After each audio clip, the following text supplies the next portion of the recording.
Chapter 5. Fire, explosions, sulfuric acid mist, the ground crackling with electricity. These are sure signs that someone doesn't want you around. A lot can go through your mind in a fraction of a second, and a lot went through mine. The Fads had figured out we were trying to steal one of their ships, and they'd worked out we were not your typical troublemakers. You don't lead with acidic mist for a few teens with cans of spray paint. I couldn't be too surprised. It seemed likely that Nora Price had informed her security forces about our rescue, and they had figured out, not too hard, when you think about it, that we would be interested in stealing a ship. Now, they were taking no chances on letting us get away. They might not have known exactly what we had, or what we were capable of, but they knew we were skilled and dangerous. That would explain why they decided to front-load the lethal attacks. I guessed they figured we could handle it, but the assault would knock us back long enough for us to be captured. Either that, or they didn't want us captured and they were perfectly content to kill us. Here's another thing that went through my head. Protect my friends. With the exception of Vilonic, everyone there had the same abilities I did, and I knew that they could take care of themselves. But we'd each explored our new upgrades in our own way, and I couldn't be sure what the others did or didn't know. I couldn't depend on their being able to defend themselves against everything the Fads were throwing at us. The instant my security systems warned me about the first micro changes in temperature, the first molecules of toxin in the air, I went on high alert and time slowed down.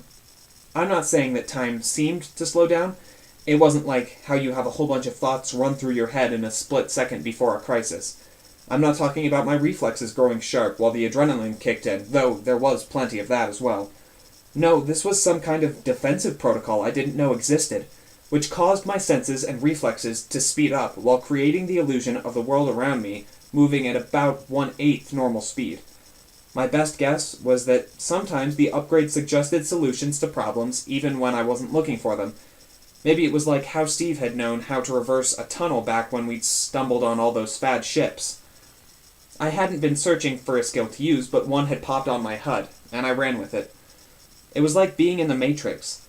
I looked up and saw 2 small phatic assault saucers had spun in from out of nowhere, but I took in every detail, from the pitting in their hulls to their wobbly movements as they flew. Paratroopers were leaping out, lights flashing from weapons fire. I instantly activated a defensive bubble around all of us. My HUD was advising I go with a sphere, not a dome, and I wasn't going to argue. I wanted to kiss my HUD because I watched as the ground around us sizzled with electricity, even as fire and acid rained down, and small, intense explosions pocked the ground around us. Alice and Charles had also set up defensive spheres, but better too much protection from the acid than too little. I immediately sent out a message. I wanted the 2 of them to continue to shield us, and I put everyone else on offensive. I directed Steve and Temret to focus on the attacking saucers.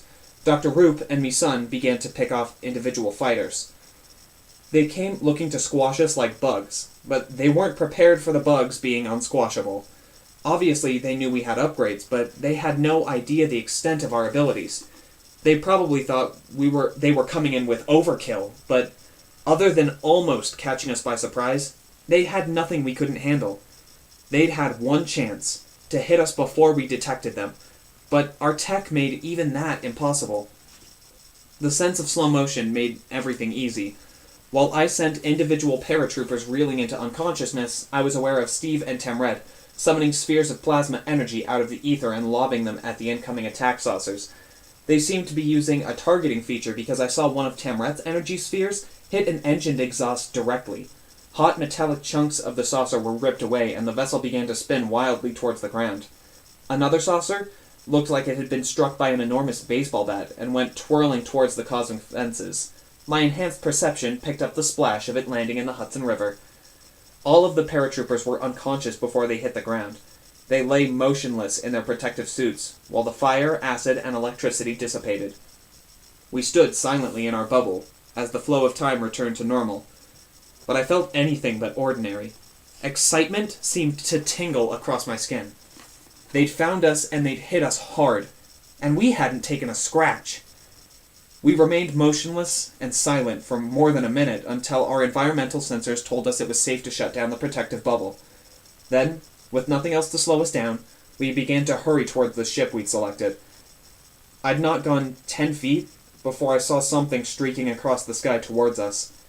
At first I thought it was a missile, that they were looking to take us out with a massive explosion. Then, I directed my sensor tech to lock onto it. It wasn't a missile, though. It was a single-person vehicle, a sort of militaristic hoverboard, like the Green Goblin used in the old Spider-Man comics. The being who rode it, however, wasn't cackling or tossing novelty bombs. I didn't know what I was doing, or what it was doing, but I didn't care. There was no way to knock the hoverboard out of the sky without killing the rider, and I didn't really want to do that. I also didn't want to wait around for whoever it was to get closer and do what it intended to do. "Let's run," I shouted, and we all took off towards the ship. We could have gone at super speed and shaved 30 seconds off our time, but that would have meant leaving Volonic behind. And while I might have said I would be okay with that, actually doing it was another thing. I held back, making sure the others got on board. Everyone but Volonic had reached the safety of the ship when my HUD warned me of a building energy wave from the hoverboard. It was heating up a weapon that required at least a few seconds before it was ready to fire. I raised a protective plasma shield behind us and grabbed Volonic, but my HUD flashed another warning. The countermeasures I deployed weren't going to be effective. The attacker was using a new kind of weapon, one designed to cut through plasma shields. We'd faced the prototype of this back on the Dependable, and the Fads had nearly destroyed us. This enemy was apparently using a portable model of the same weapon. There were two things that concerned me. One was that the ship we'd chosen, or maybe all the ships docked on the field, were going to be damaged to the point of being useless to us. The other was that we would be killed. It was time to prioritize. I could slow things down to look for a solution, and if there was a countermeasure, I'd be able to find it in time. If a solution didn't exist, we were cooked. I also knew that I couldn't send an entire group my message. If Tamrant knew what I had in mind, she'd never go for it. She might interfere with the others, wasting precious seconds. If there was one person I trusted to act on the best interests of all of us without sentimentality, it was me son. I told her to get the ship out of the blast radius. I'd slow the attacker, but sticking together wasn't going to do any of us any good if we didn't have a way to get off planet. Our little infiltration trick had worked because no one had been expecting us. If we didn't get away right now, the Fads were going to come at us again, and the next attack might destroy any chance we had of getting away with a ship. Misan acknowledged my transition, and my temperature sensors registered our ship's engines warming up. It took long minutes to set an interstellar tunnel course, but only a few seconds to get the conventional engines operational. I had to use that time to distract the Fad on the hoverboard. The first thing I needed to do was find a way to interfere with the plasma-piercing energy blast that was soon going to be coming our way. With time slowed, I toggled through the simplified data on my HUD.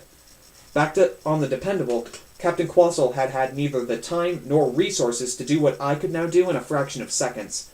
She'd been too busy keeping her crew alive to try and develop countermeasures. Besides, it would have taken hours, maybe days, to figure out a workaround, even if she'd had the analytical capabilities of the former tech tree. And the Confederation didn't have anything like it. I could figure out how their shield-piercing technology worked and select from a series of possible counters, all in the blink of an eye. The problem was, they were all possible counters. They all involved tinkering with various subatomic fields in the plasma, and they would all likely be effective to various degrees. But some would be more effective than others, and some would provide more protection for either organic or inorganic matter. I had an instant to decide. Every part of me wanted to put up the strongest barrier to protect myself, but my friends were on that ship behind me, and the ship was the only way any of us were going to get off the planet. The window of opportunity for escaping was closing fast. I altered my shields to provide some protection for living beings, but more for the ship itself. I raised a wall between me and the upcoming blast and turned to shield Volonic. I saw the ship just beginning to move out of the way as I turned. That was when I saw Alice was no longer on the ship. She'd come to face the attacker. It seemed that since she had no intention of leaving the planet, she'd decided to back me up. Her faraway expression told me she was desperately scrolling through options on her own HUD. Maybe she was looking for a shielding solution I had overlooked. Whatever she was up to, she didn't have time. The blast wave hit us. I felt myself turned around, my head slamming into Volonic's stomach. This was pleasant for neither of us. Alice was knocked back onto the ground, driving a divot into the grass before I lost sight of her in my own wild, painful tumble with Volonic. And then, almost without even trying, my tech helped me right myself. I was on my feet and turning to face the being on the hoverboard. In that instant, I realized I knew him. It was Ardov. And now, like the Green Goblin, he was laughing.